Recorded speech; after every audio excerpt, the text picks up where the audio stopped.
I was just a boy when it happened, but I remember every detail like it was yesterday. Our village, Erawa, was small, hidden between thick forests and endless rivers. Life was simple, until he came. The prince. Odeloni, cursed one. No one dared say his name. He was the first son of the great King Adebayo, but he was not meant to rule. The gods had marked him at birth. His mother died the moment he took his first breath. The elders whispered that his soul was dark, that he was born with the heart of an Ajogan, an evil spirit. The prince was cruel beyond words. He loved to make people suffer. He rode across the kingdom on a black horse, taking what he wanted, destroying what he did not. But the worst was what he did to the young boys. He stole them. Every few seasons, he rode into villages at night, his warriors dressed in red, their faces painted white like spirits of the dead. They took the strongest boys, never the weak, never the sick. And once he took them, they were never seen again. I was 13 the night they came for me. I woke to the sound of screams. Fires lit up the village, turning the darkness red.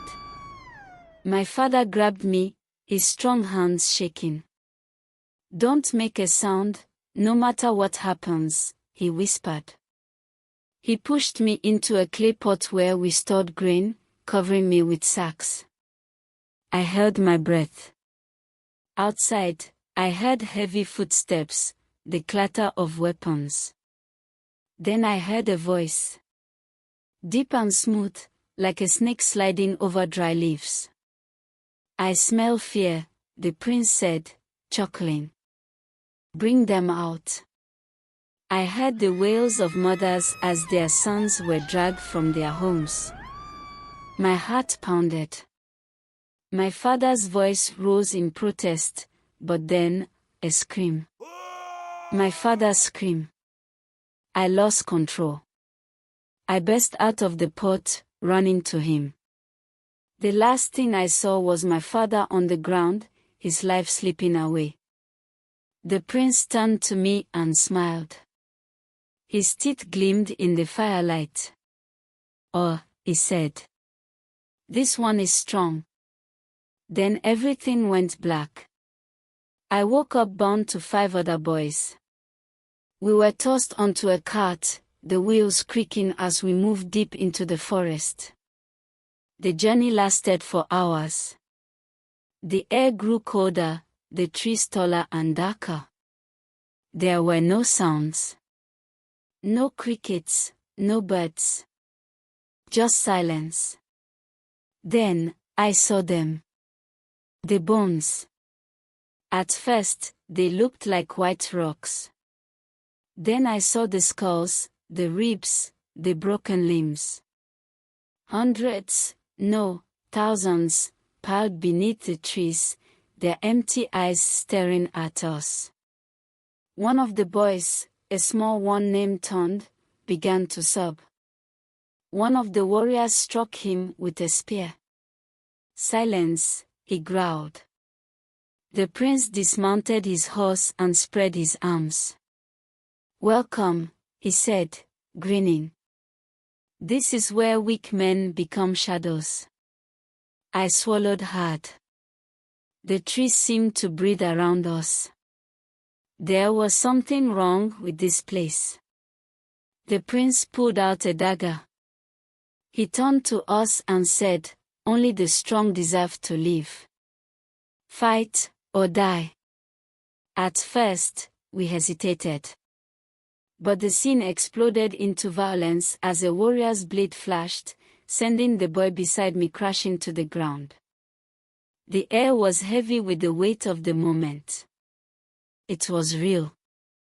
We had to fight. I don't want to remember what I did. But the will to survive burned within me, guiding me through the worst of it. When it was over, I was the last one standing. The prince clapped. "Good," he said. "You are ready." I had won my life. But at what cost? For 2 years, I followed the prince. I became one of his warriors. I tried to forget who I was, but I could still hear their voices, the boys I had left behind in the forest. One night, the prince led us back to that cursed place. He said we were hunting a traitor. But something was different. The air was heavy, thick with a strange whispering sound. The bones, they had moved. They were no longer in piles. They stood upright, forming figures, bodies without flesh. Then, they stepped forward. The dead boys. Their hollow eyes glowed like burning coal. Their mouths didn't move, but their voices filled my head, screaming. One by one, the warriors fell. The shadows wrapped around them, pulling them into the ground. Their screams died in the wind. The prince raised his sword, but the blade passed through the ghost like mist. His eyes, always so cruel, were now filled with terror. "You cannot command the dead, Prince Odeloni," a voice boomed. It was the loudest sound I had ever heard. I turned and saw the eldest of the ghosts, his skull cracked, his bony hand pointing at the prince. "You took our lives," the spirit whispered. "Now, we take yours." The ground split beneath him. Dark hands reached up, clawing at his skin, dragging him down. The prince screamed, a scream so loud, it shook the trees. I did not run. I fell to my knees. I whispered, "Forgive me." The dead did not touch me. The last thing I saw was Aduloni's face, his mouth frozen in a silent scream, his eyes wide with fear, as he was swallowed by the earth. Then, the bones collapsed, turning to dust. The curse was broken. I returned to my village, but I was not the same boy who had left. The people did not ask me what had happened. They saw the shadows in my eyes. No one speaks the name of Prince Odeloni anymore. The wind carries his whispers, but no one listens. The forest is silent again.